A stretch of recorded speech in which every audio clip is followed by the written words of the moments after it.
Well, good morning, and thank you so much for joining us today on Lifting You Higher TV Ministries. And that's exactly what we want to do today. We want to lift you higher. We want you to be blessed, enlightened, and informed today. We had a chance recently to talk to some historians around the Hattiesburg, Mississippi area, and I am so elated today to have with me two people who have really made a mark and who's really making a difference in this area.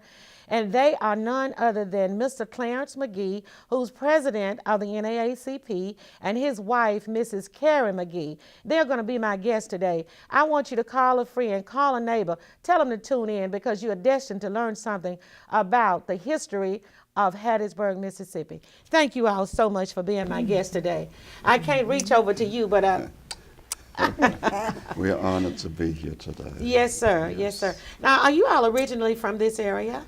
No, I'm not. I came about west of here, 20 miles in Marion County. Marion County. Yeah, I came from the rich soil of Little River and Blue Spring and Rose Hill. These are church neighborhoods. Oh, okay. Yeah. You sound like you came from the north with that voice you I'm had. from all over. Okay, all right. I came from Utica, Mississippi. You're from Copiah County. No, I was born in Copiah, but I lived in Himes County. Let me ask you something. You say you were born in Copiah County. Do you remember any hunters from down there?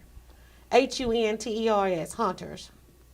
No, the Bradleys. Yeah. The reason I'm asking you is because my father's family were from Copiah County, and my maiden name is Hunter, so I just thought maybe you may know them. But let me ask you all something. How long have you been involved in what you're doing now in politics, in freedom rights and that kind of thing? We moved to Hattiesburg in 1956. And of course, at the time the move was made, I was in Germany, believe it or not, in the service in Germany. A relative of ours had a house for sale, and my dad, along with my wife, did the transaction for us while I'm in Germany. So when at the end of the transaction, and I came back, he said to me, now that you own property, if you pay a $2 poll tax, you can go to the and register to vote. So I took him at his word. And every year that I went to pay my property tax, I would also pay my poll tax. Did it for 10 years. Nothing happened. So, you were told one thing, but it came out the other way. I was told the truth, but the truth and the action didn't match at that time. They didn't come together. Oh, no, it didn't Right. come together. Right. The poll tax was another way of discouraging people from even Yes. coming to Yes. seek Yes. registration. Yes. And you didn't have a lot of people, I guess, at that time who really owned property. Right. So fresh out of the service, a year in Germany, come back with a lot of pride for what I had done, and to see I have an opportunity to really become an active citizen in the community. It was exciting, wasn't it? It was exciting. And then to find out that you couldn't do it. Well, it could have really stopped me in my track, but I've learned since that if you become satisfied too quickly, You miss out on it. and it become a curse to you. It does. It does. You have to persevere. Yes. Yes, sir. Now, Mrs. Magee, you were very active in the voting rights movement, weren't you? I want us to discuss what happened when you and others tried to register to vote. I attempted to vote 3 times. Register. To get registered to vote. Mm-hmm. Mr. Lynn was a frightful man. He was large in stature. Mm-hmm. He wore his hat and he kept his cigar in his mouth. Was intimidating, huh? Right. And when I took the test the first 2 times and asked if I passed, he said no. And I asked what was wrong, what did I miss? Not allowed to tell. The third time I went, my husband was with me, and I had, I believe it was section 10. It is here in this book. It is section 10. Write and copy in the space below section 10 of the Constitution of Mississippi. And then it deals with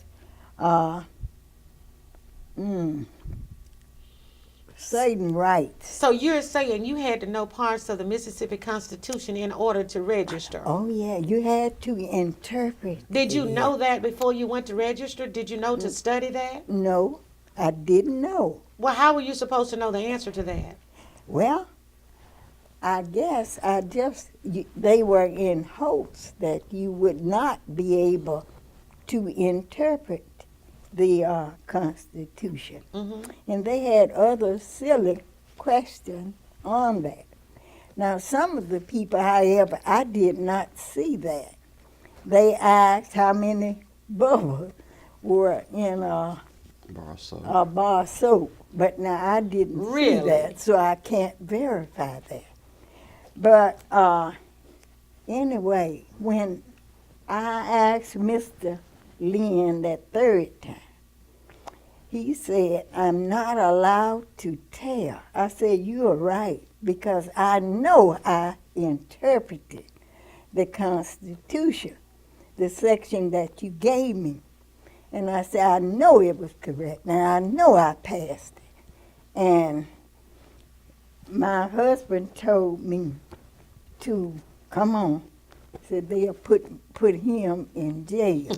And let me interrupt while she collected her thoughts at that time. Okay. You asked the question, did they expect you to know what the Constitution said? No, they did not expect that. But we learned to go look at it and to get prepared. She went 3 times. I took the test 6 times. 6 times I took the test, and 6 times I was failed.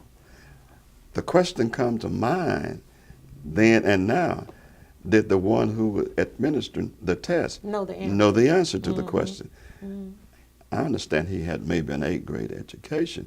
I had finished college. She had finished college. We were teachers. And so if you can, this was just intimidation. If we can keep the teachers from passing the test, we don't have to worry about people who have not been in school as long and has much knowledge. But it just became a challenge, and for me it became like a cat and mouse game. Yes, it was a game, yeah. I show up, he says, I'm going to be here 15 minutes. I just say, give me the test. And within 15 minutes, I'm finished and passing it back to him. So, and I think she would want to tell you that where it says list your precinct, they also gave you an option. So I'll let her tell you about that.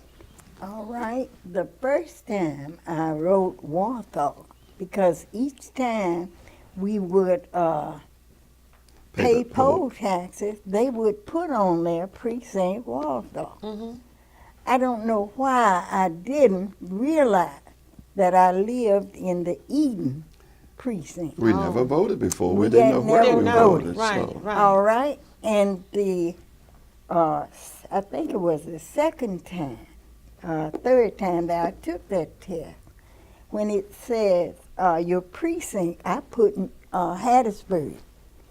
Now, because I felt that it was something to do with that precinct, but I didn't know what. Even at that point, it says if you don't know your precinct, write in the nearest city or the nearest town. So Hattiesburg would have been correct. Right. Exactly. That's right. So you didn't miss it when you put Hattiesburg on I there. didn't. I missed it then. He said. He said you missed it. I missed. I didn't pass, and that was when I told him I know I passed, and I'm sure. So he was the one checking the answers, and he had an 8th grade education, and you all had finished college. Yes. So who's to say he knew the answer, as you said a minute ago, to the question? Exactly. So you all went through that over and over again until you finally got registered and you voted. Not because of him. We got registered in spite of him. We got registered when the Fifth Circuit Court of Appeal of the United States of America took him to court and charged him with contempt because he had previously been ordered not to interfere with people registering. Oh, so now the okay. Fifth Circuit of Court takes him back into, charge of contempt. And this is where she comes in, and she will tell you the story on So the you witness. had to testify in court. Oh, yes. It was either 46 or 48 of us, blacks.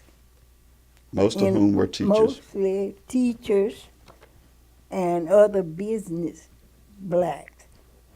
And that was in, I think, 1962. 62. I got a picture of it. And Wow, you have a picture of that? we had marched, we had done everything to try to get registered to vote.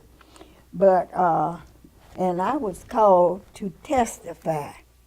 This is the book. And they used my application in which, and they compared it with Dale Bryant, a white truck driver from Raw Spring. Now, Raw Spring, Dale missed the same question, what is your precinct? He wrote 2.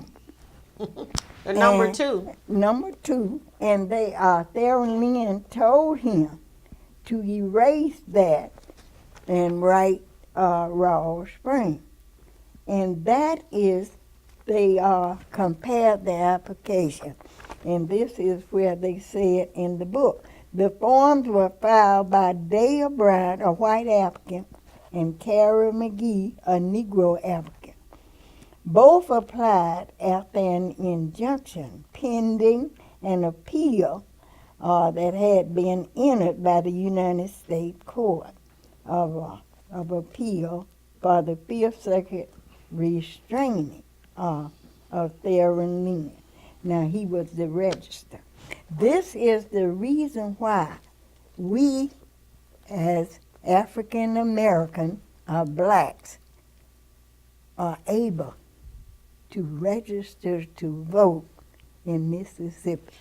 Miss McGee, I am so proud of the work that you and your husband, you all are trailblazers, because you have blazed a trail to help us to be able to vote today. We want to talk more about this. We're going to have to take a short break. We'll be right back, and we want to continue talking about this. Have you always wanted to own your own business by becoming a licensed cosmetologist? If so, now is the time to enroll at Unlimited Cosmetology School, LLC, located at 102 Broad Street in Hattiesburg. That's right, learn how to become a professional cosmetologist by acquiring 1,500 clock hours in 12 or 16 months. Now is the time for open enrollment. If you're interested, contact Lisa Daniels by calling 601-336-7256 or 601-408-2650. My name is Sandra Hancock with Sandra Hancock Ministries, and I want to take this opportunity to invite you all to one of our powerful conferences in a city near you. Our conferences in Laurel are the second Saturday of each month from 10:30 a.m. to 12:30 p.m. at the Gathering Place, 3227 Audubon Drive.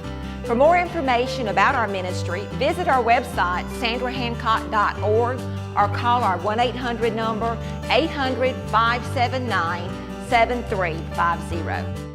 Facing the death of a loved one can be one of the most challenging moments you'll ever face. The staff at McSwain & Myers Funeral Service are here to help ease that burden. We specialize in giving our families the utmost professional care in their time of need. We provide non-traditional funeral planning, from the pre-arrangements of the funeral to the family repast. We also offer discounts to families of fallen first responders and military. Let our family service your family at McSwain & Myers Funeral Services. Pastor Lelis Keys and First Lady Mary Keys invite you to join them in worship at Church on the Move, 1604 Congress Street in Laurel. Services are Sunday mornings at 11 and Tuesday night prayer and Bible study at 7 p.m. Please call 601-382-5161 for more information, or find us on Facebook. We look forward to meeting you and worshiping the Lord together.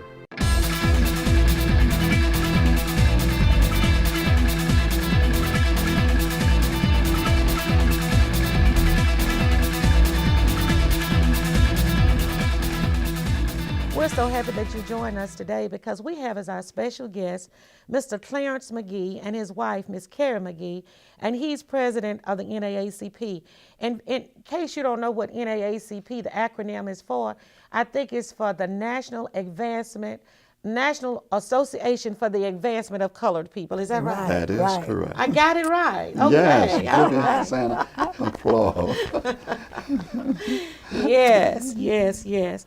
And so they are working hard. They've been on the trail a long time trying to make it possible for blacks to get a chance to vote. You just heard Mr. Magee and Mrs. Magee talk about all of the things that they went through to try to make it possible, even having to go to court to testify against the man that made it impossible for them to pass the registration form in order to get a chance to vote. So we want to thank you all for the hard work that you've done to make it possible for us to be able to do what we're doing today. Well, I'm grateful for having had the opportunity to do it, and so that others will not have to experience what we went through. Right.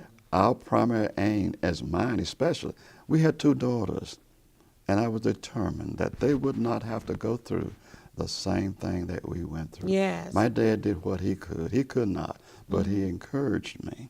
And of course, since he had sent me to school at Alcorn State University, he wanted me to be a fully participant in the citizenship of my city. And I didn't let him down. And you know what? We need to pass the baton along to our children, and our children need to pass the baton on. It needs to be a thing that continues on. Exactly. You know, we can't sit by or all of us will die. That's right. Somebody has to step That's out. right. And what we did it for no personal gain and no grandstand. We did it because we really wanted to participate in the system. And that's all we want today. You know, the Bible says a people without a vision will perish. Exactly. We have to have a vision. Exactly. And then after you have your vision, you have to have enough passion to get up and do something. You got exactly, because a vision without any Action. is dead. It's you dead. know. It is. Now, Mr. Magee, you do a lot with the NAACP, and this is a nonprofit organization.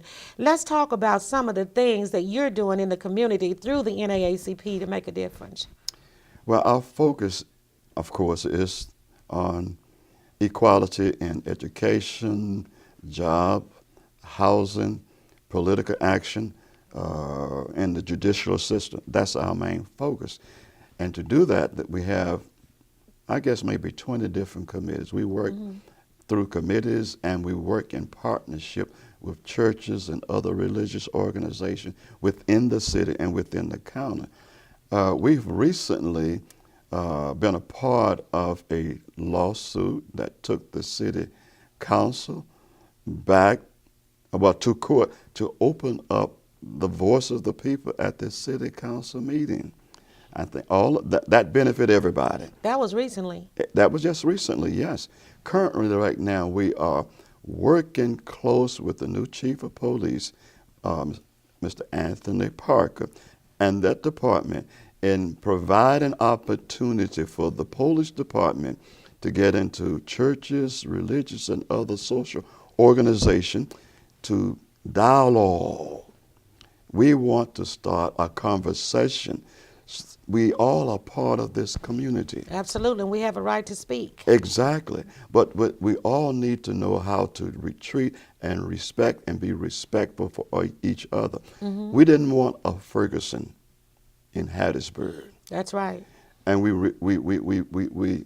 grieved because of what did happen to the officers.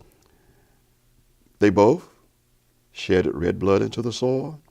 And so this is one of the reasons we wanted to partnership with the police department and get churches, as I said, and other organizations, so that we can get on a friendly neighborhood. Right. You know, the church has always played a vital part in the community, and I think this is so imperative that you're working through the police department with the churches to help bring the idea together so people can come together and talk.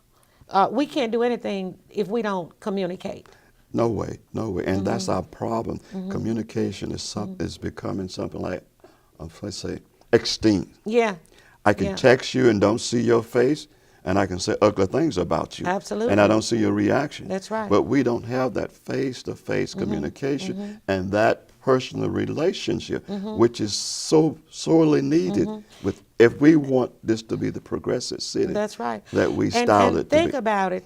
These United States of America were built on communication. Yes. People sat in a room, men sat in a room, and they talked. Yes. Not only did they talk, they prayed. Yes. They came together on one accord. Yes. And these are the kind of things that we need to bring back into force if we want to see changes take place. Yes.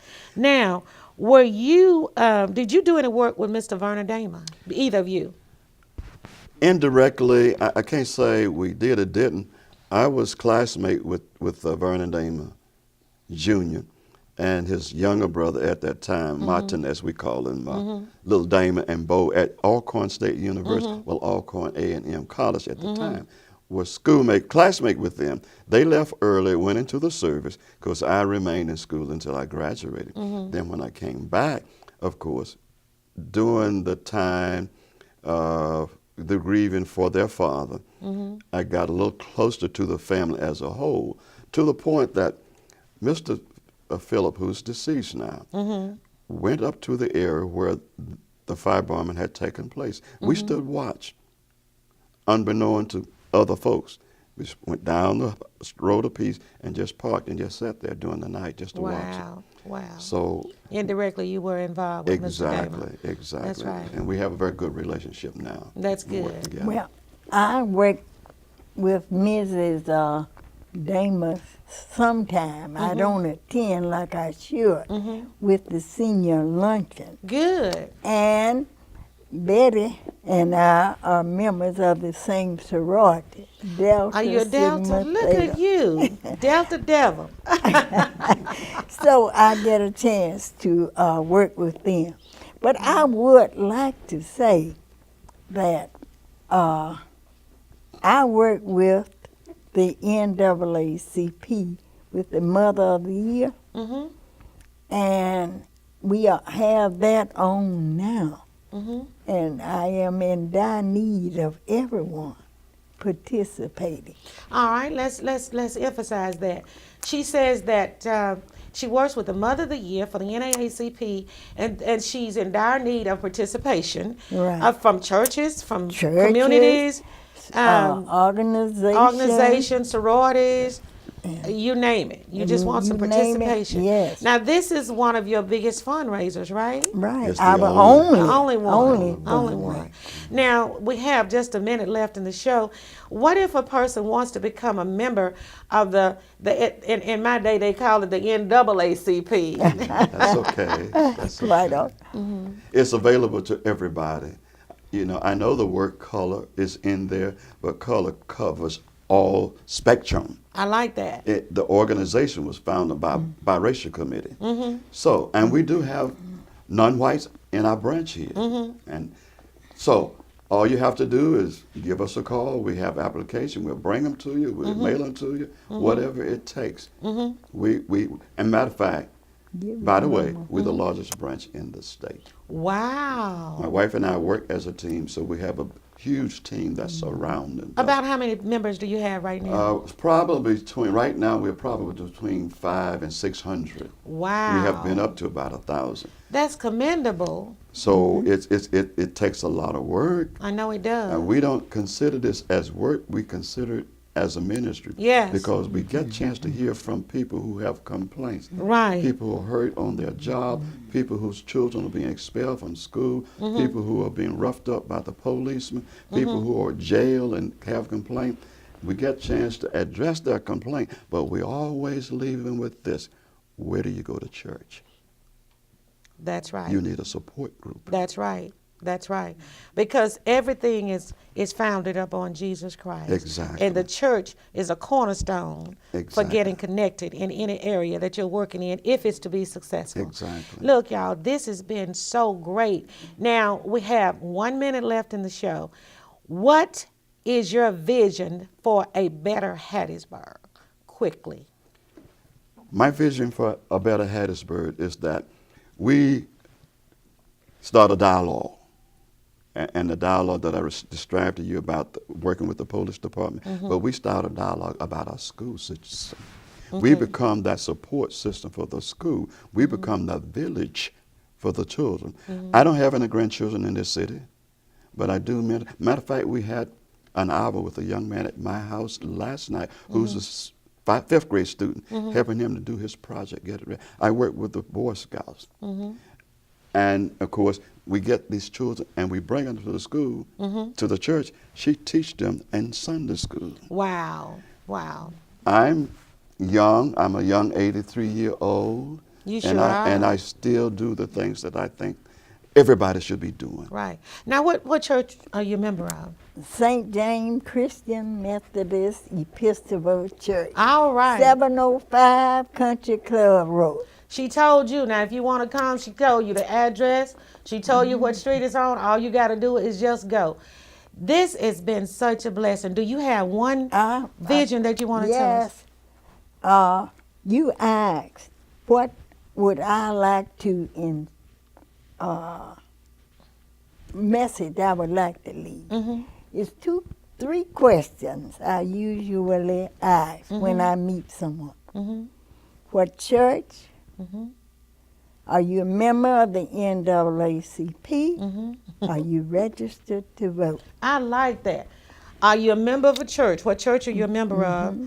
NAACP. Are you a member of the NAACP? And are you registered to vote? And I like that. I wish we could go on and on and on, but we got to close it out now. School-age. Thank you all so much for being my guest today. We were well informed. Until this time next week, I am Hannah Hopkins with Lifting You Higher TV Minister saying, you be blessed. Facing the death of a loved one can be one of the most challenging moments you'll ever face. The staff at McSwain and Myers Funeral Service are here to help ease that burden. We specialize in giving our families the utmost professional care in their time of need. We provide non-traditional funeral planning, from the pre-arrangements of the funeral to the family repast. We also offer discounts to families of fallen first responders and military. Let our family service your family at McSwain and Myers Funeral Services. Does your school organization need a Common Core or student remediation trainer or consultant, a staff development presenter, a motivational speaker? If so, you are at the right spot. PFS Educational Consultant Group offers all of this and more. We have trained, experienced, compassionate individuals who have been recognized for their success in raising students' test scores, providing teacher support, assisting principals in redefining educational goals, and getting failing schools back on track. If you are in need of any of the above, or would like to have Hannah Hopkins minister at your church or conference, email hannahhopkins@aol.com or call 601-296-7693.